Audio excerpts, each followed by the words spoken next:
Keiji Inafune is often stated as the father of Mega Man, but as I said back in the review of the first game, he wasn't even in charge of the game's development. When he had joined Capcom, he was merely a character artist, and he was only brought on to Mega Man after having finished up with the original Street Fighter. So where do people get the idea that he was in charge?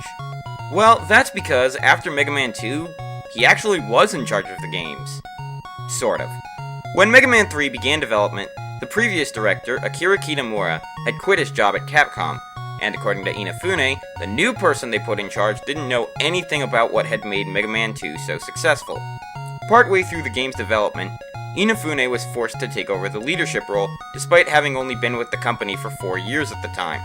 And even according to his own words, the final 2 months were absolute chaos, especially since Inafune had to assess and divvy up duties to those who weren't meeting deadlines. And then Capcom just released the game when everyone thought the game needed more time. As a result of how hectic everything went, Inafune has stated that Mega Man 3 is one of his least favorite games in the franchise. Wow, that's harsh. Still, Mega Man 3 seems to be popular among fans, so maybe there's something that can be salvaged here. Let's take a look. So, just like the first game, we're not told the actual story to the game. Instead, we once again have to consult the manual. So, after the events of Mega Man 2, Dr. Wily's come out of the woodwork and claims that he's reformed himself. So he and Dr. Light began to build a giant peacekeeping robot known as Gamma. Unfortunately, Gamma needs energy elements from, quote, the mining worlds, in order to be powered up. Light and Wily then created 8 robot masters to be able to mine for those energy elements, but they suddenly went crazy and started to attack others. So it's once again up to Mega Man along with his new robot dog Rush to stop these robots and get the energy elements needed to power Gamma. By the way, this title theme is probably my favorite of the title themes in the classic series.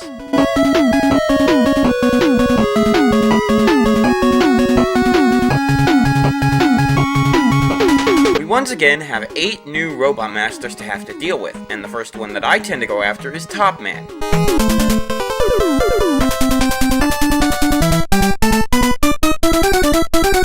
Top Man's stage is weird to me. I mean, besides the fact that the walls all look like he put glass over a large pile of pot leaves, the stage is filled with enemies that don't really have a good matching theme to them. I mean, these Top Fiend enemies seem to work thematically, just like the Fan Fiend enemies in Airman's stage did, but other than that, none of the enemies make sense. You've got Mets everywhere, bulldozer robots called Pickleman Bull, no, I'm not joking, and the mini-boss, Tabby. There's also these spinning top-shaped platforms, so those at least make sense being here, but mostly everything else doesn't. I mean, making a robot master based on the top kind of writes you into a corner when it comes to design for the stage. Top Man himself is a really easy boss, which is why I go after him first. His pattern consists of throwing 3 tops in the air that stop for a second before homing in on you, but you can use the new slide mechanic to duck underneath them. To slide, you press down and A at the same time. Once the projectiles are gone, Top Man spins around, making himself invincible before he decides to dash to the other side of the screen, where he starts the pattern over again. It's not a hard fight at all, it's just time-consuming. You're not making a good impression for the rest of your group, Toppy. By defeating Top Man, you get the Top Spin, which is one of the weirdest and most unwieldy weapons in the series. I'll give it credit that it is a unique weapon, since that's something Mega Man weapons tend to lack. Top Spin can only be used in the air, but when it is, any enemies close by will be damaged. I tend to use it by jumping around and spinning since the Top Spin doesn't use any ammo until you hit something with it, at which point it becomes almost random at how much energy is spent. From what I've heard, the weapon uses up 1 ammo if it hits something with a hitbox, but if it hits a part of the hitbox that's invincible, it will spend another ammo to keep hitting it until either the ammo is all drained, or the Top Spin's animation finishes, or the enemy is defeated. Still, the other problem is that you have to get dangerously close to enemies, and that means if you don't destroy them, you're probably going to take damage from this thing. So, who could possibly be weak to such a weapon? Well, that would be Shadow Man, probably the best robot master in this entire game. His stage is a sewer, which doesn't really make sense unless they're referencing Darkman, but his enemy choice definitely does, at the very least. Shadow Man's stage is basically a secret ninja base, and all of his enemies are either thematic or meant to be traps that try to take out the enemy, hence why these annoying parachute guys are here. Actually, I can think of another reason why this stage is in a sewer. Shadow Man himself does a lot of interesting ninja tactics, from moving really quickly and a bit unpredictably to throw off your shots, to throwing giant shurikens that can be tough to avoid. Defeating Shadow Man nets you said shurikens, the Shadow Blade. They're much smaller than when Shadow Man used them, but they're still very worthwhile. The Shadow Blade is kind of like the Metal Blade from the last game, in that you can throw them in various directions. You can't throw them directly downward, and they have a limited range, but they boomerang back to you when you throw them, so that's pretty nifty, I guess. You also get the Rush Marine by defeating Shadow Man. Oh, right, Rush! Mega Man's newest companion and the goodest of boys. Rush is a replacement for the items you got at the end of certain stages in Mega Man 2. You start out with the Rush Coil, which gives Mega Man a large boost upward when he lands on Rush. This can be useful for reaching areas of the stage you couldn't normally, or for crossing large gaps or pits of spikes. Just be careful not to hit something else bad when you jump. The Rush Marine, on the other hand, is a submarine Mega Man can use to navigate through watery areas. You can use it on land, but it's really worthless there, so make sure you stay in the water with it. Also, while in the Rush Marine, you can fire, so don't think you're helpless when you use it. Anyway, the Shadow Blade is the weakness of our next Robot Master to fight, Sparkman, the giant living spark plug. Sparkman's stage takes place in some sort of junk factory area. And here's where I got a bit annoyed at the game, because these junk blocks are constantly getting in the way, and if you try to jump over them, you're likely to take a ton of damage, and you'll be pushed in a certain direction, possibly into a gap. There are also these electric gabules that'll create a small wall of electricity. They're pattern-based, but sometimes it's easy to get caught with bad timing and get shocked anyway. It's not a hard stage, just a test in patience. Sparkman himself is a bit in the middle of the road for me when it comes to difficulty. On one hand, the guy's big spark attack is hard to avoid, though it can be led. On the other hand, if you get to the center, you can jump over him at the right time, thus keeping him from hitting you with his body. But defeating him gets you one of the worst weapons in the game, the Spark Shock. This weapon is a lot like the Ice Slasher, in that it doesn't actually damage anything except bosses, but it instead stuns them. But you can only have one Spark Shock on screen at a time, and if an enemy is stunned, then you can't fire another Spark Shock until they're gone. Give credit to the Ice Slasher, at least that thing can freeze more than one enemy at a time. At the very least, the Spark Shock is really good against Magnet Man, another really good Robot Master in this game. Although if you really think about it, shouldn't he not exist? Magnets and electronics go together like water and electricity, so I'm pretty sure a robot who was also able to magnetize things would just wipe out his memory banks. It's just a game, don't think about it too much. Well, either way, Magnet Man's stage is pretty fun. You start off with these mag flies that'll try to lift you into the air before... What was that? So, when you hear that whistle, this red and white robot will drop down. The game doesn't tell you who he is until later. After you beat him, the path to the next part of the stage opens up, with magnets and Yoku blocks, though they're far more forgiving here than they were in either of the last two games. While there are sections where they're over instant death, the game gives you some sections to get used to them and the magnets, which means you can practice until you feel sure enough to jump across the dangerous blocks. There's also this giant springer that shuffles around along the ground and fires homing missiles at you. That doesn't seem to make sense here, but it will when you see what Magnet Man can do. Speaking of, Magnet Man himself is pretty easy, though he puts up a hell of a fight for being so easy. He'll hop across the room, and then either jump in the air and fire magnets that'll turn to home in on your position when they're above you, or try to pull you into him with magnetism. He can be tough if you're not careful, but just pay attention to what he's doing and hit him with the Spark Shock, and you're good to go. With that, we get the Magnet Missile, the first homing weapon in the series. Sort of. The Magnet Missile's homing effects are very weak, though still effective. When you fire the Magnet Missile, it will fly forward until something either above or below it gets its attention, like an enemy. Then, it will quickly turn and go either up or down depending on where it is. But it can only turn once, so you still sort of have to aim it, and you shouldn't expect it to do all your work for you. Also, there are some enemies that are fast enough to avoid it even when it aims, so pick your fights with this thing wisely, because you don't get that many shots with it. It is the weakness of our next boss, however, so that's good. Time to go fight Hard Man. That's not a robot master, that's what I was last week. Thank you for such insightful commentary. You're welcome. That was sarcasm. Oh, well, have fun with your series. I hope it goes well. Thanks. Anyway, Hardman's stage is probably the most baffling in terms of design decisions. It's certainly not a hard level, pun not intended, it's just confusing. Like, why are there bees and monkeys in a cave? The only enemies here that make any remote sense are Pickleman Bulls that were from earlier, and maybe the Hammer Joes. Yep, we've got a new Joe-type enemy. Just like Sniper Joes, they're invincible for a certain period of time, in this case, while they're swinging that hammer around above their head. But once their eyes open, or eye I guess, they're vulnerable to attack except from certain weapons. There's also another fight with the red robot we saw in Magnet Man and Shadow Man's stages, only on uneven terrain, making it a bit more annoying to fight him. At the end, we fight Hardman himself, who's really tanky, and that's about it. His attacks can be easy to avoid, and he'll sometimes dive into the ground part way, stopping you no matter where you are on the screen. But that's all you can do. He may be rough, buff, and tough stuff, but he goes down really easily to the Magnet Missile. Defeating Hardman earns you the Hard Knuckle, which is okay, I guess. It starts off slow, but gains momentum after a few seconds, and, as we'll see later, can get rid of certain walls. The Hard Knuckle is the weakness of Top Man? Wait, hold on, is that right? Let me just look at my notes here. Yeah, Top Man! What the hell is that? We've got 3 Robot Masters left, but we've already got a chain going. So, apparently, someone screwed up, because there are 2 different weakness orders, and one of them has more links than the other.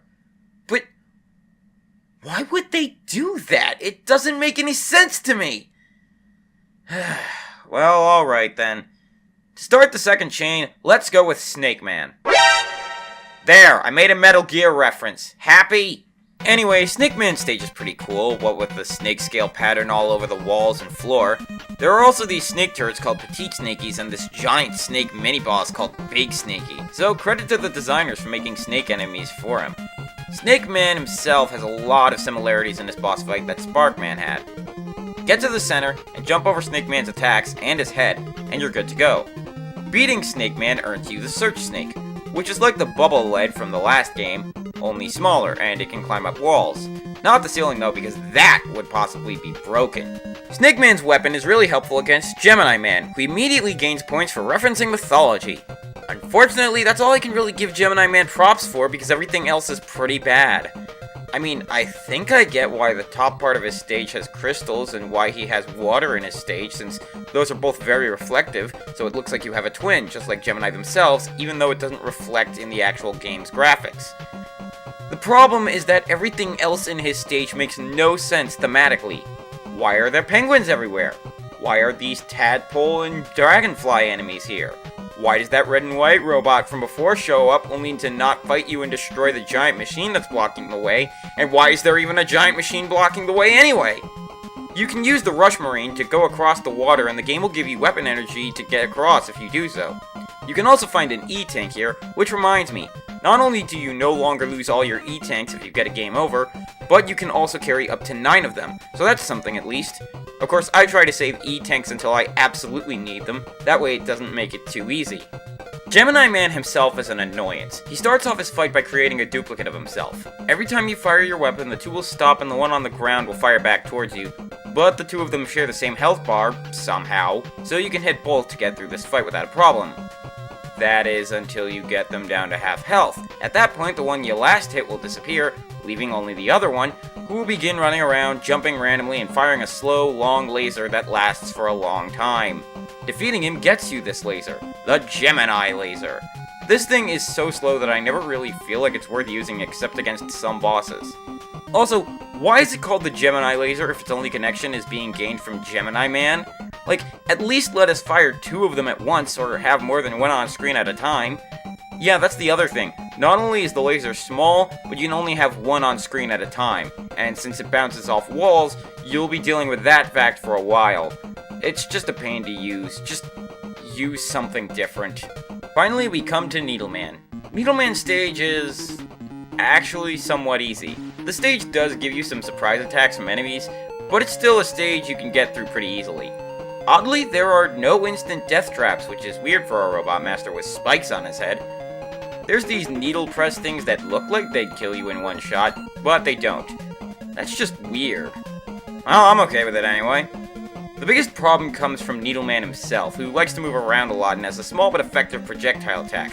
If you don't pay attention, it can damage you and that damage will add up. Defeating Needleman gets you the best weapon in the game in terms of energy consumption, the Needle Cannon. When you've got a projectile attack with more power than your lemon-launching arm cannon, and it has the energy efficiency of the Metal Blade and Quick Boomerang, you've got something good going for you. It is still just another projectile that travels straight forward, however, and this game already has plenty of those, so it doesn't get any points for creativity. So once you beat the 8 Robot Masters, we're on to the final levels, right? Nope! After we beat all 8 stages, Sparkman, Needleman, Gemini Man, and Shadow Man stages all get taken over by some unnamed force. In order to stop them, you have to go through these stages again, though they've been changed around a bit. For example, Needleman stage has become a huge pain since there's a giant pit and you have to cross that thing using the rush item you got from him, the Rush Jet. Thankfully, the Rush Jet is practically broken in this game. You can navigate Rush in any direction as long as he doesn't hit a wall. He'll follow your orders, and on top of that, the Rush Jet doesn't use any energy at all unless Mega Man's standing on his back.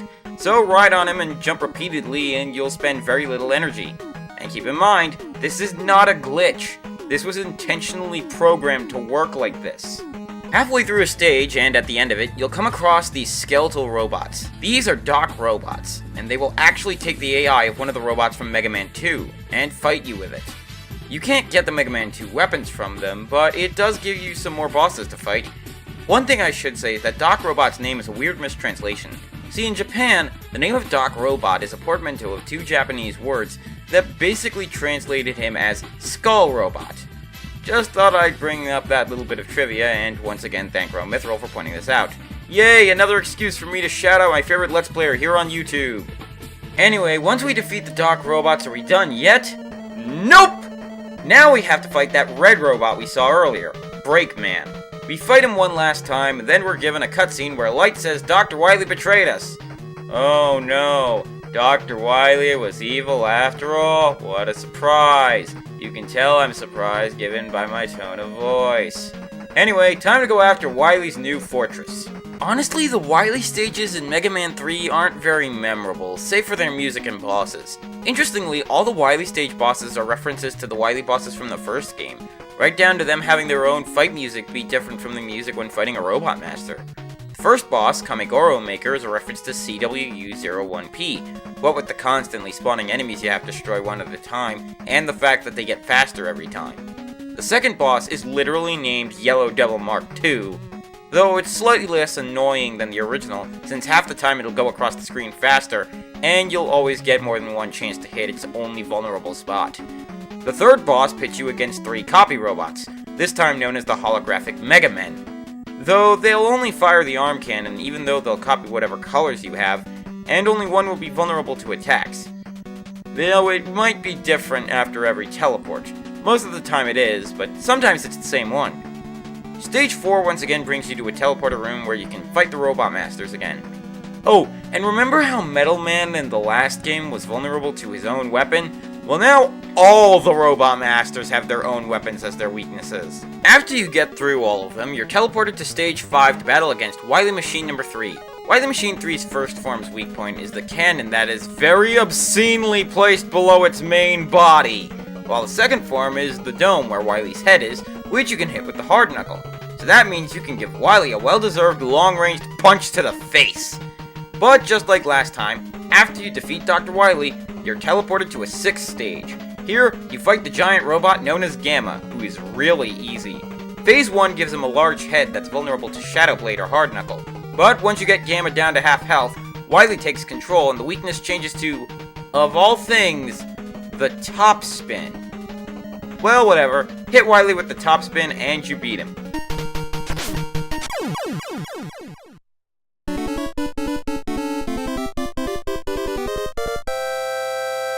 He'll begin to once again beg for mercy, but before you can take him away to arrest him, blocks start falling down around the room, crushing both you and Wily. Then the robot from before appears, completely cloaked in shadow, and takes Mega Man away. Mega Man then wakes up for Light to tell him that he just appeared in the lab along with a whistle, stating that it must be Proto Man's. Mega Man then heads outside with a notebook describing all of the robots Light and Wily had made together, which includes the ones from the first game, the girl robot we saw at the end named Roll, Mega Man being Light's former assistant, and the only robot made before him, DLN-000, Proto Man. That's the robot we've been fighting who was known as Breakman this entire time. Man, that's kind of sad. Overall, Mega Man 3 is a decent game. You can see that this was when some of the problems in the Mega Man series really started to form. Weapons that were just copies of each other, only with slightly different stats, robot masters that weren't really that interesting, odd stage designs, and just an all-around mess at times. But the addition of Rush and the new sliding mechanic were all implemented really well, and the platforming was still really fun. It's not the worst game in the series, and it's not even the worst on the NES in my opinion. But it's certainly got plenty of problems with it. The game, much like the other NES titles, is available in various places, and it's worthwhile to get, even if some of the decisions made were questionable, and I can see why this is one of Inafune's least favorite games in the franchise. While there are certainly better games in the franchise, 3 was still a fun way to cap off the original trilogy. The first 3 games are all pretty fun, and it would make sense that they would be the most popular games in the series. But we must move on, sadly, so join me next time when we... You're pretty good, kid. We might have to be careful with you. Careful? Pah! A wimp like him will get crushed. He'll put up a good fight. That much is certain. The Genesis unit will take you down.